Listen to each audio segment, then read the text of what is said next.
why do so many kids struggle with reaching their developmental milestones? Whether it's crawling or walking or talking or even focusing at school, it seems like more and more families are facing challenges that they weren't prepared for. So the truth is, these delays often have a deeper root, one that's often and frequently overlooked. My name is Dr. Anthony Pellegrino, and today we are going to talk about the truth behind why so many kids are struggling with developmental milestones and what parents can do to support their child's growth in the best way possible. First, it's important to understand that how development is designed to unfold.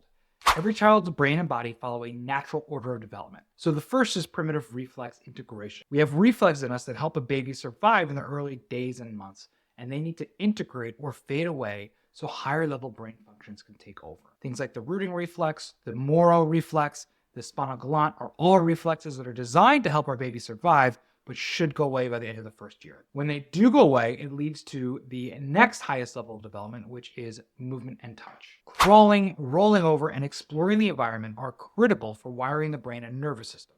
Movement builds the foundation for coordination, for balance, and for sensory processing. Next is auditory and verbal processing, the third step, and the other two have to happen first, right?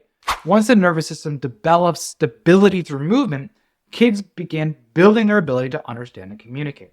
And from there, we go to about age 5 to 6, the final stage where children, which is called visual and cognitive processing, where children refine their thinking, their problem solving, and emotional regulation. If a child struggles in one of these higher levels, it's often because there is a deflection or a delay in one of the earlier foundational stages. For example, a child who has difficulty focusing in school may have unresolved reflexes or may have skipped crawling, which interrupts the sensory and motor integration they need to build attention skills. But why do these deflections happen in the first place? So there's a world-renowned cell biologist named Bruce Lipton who has a quote that I love, which is, "You can't be in growth and defense at the same time." His research has shown how stress impacts cellular function, and the principle applies directly to how the nervous system operates. So when a child's nervous system is under stress, it stays locked in fight or flight mode. This is the body's natural defense system and it's designed to protect us in moments of danger. But when fight or flight becomes a constant state, the nervous system doesn't prioritize growth and development. Instead, it only focuses on survival. One of the most overlooked causes of the constant stress is subluxation. Now, subluxations are misalignments in the spine that interfere with the communication between the brain and the body. And these can happen as early as birth, and especially during a challenging delivery or later due to falls or poor posture or even everyday stressors. So when subluxations disrupt the nervous system, they keep the body in a state of defense. And that now makes it harder for kids to progress through critical stages of development. So subluxations, though, aren't the only factor, of course. Another piece of the puzzle is cranial function. So the bones of the skull or the cranium protect the brain and house the critical nerve pathways that influence development.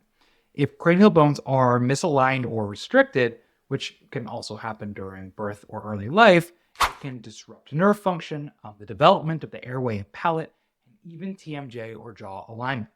For example, poor cranial function can contribute to conditions like torticollis, where a baby's head is tilted to one side or the other, or plagiocephaly, where the head becomes misshapen.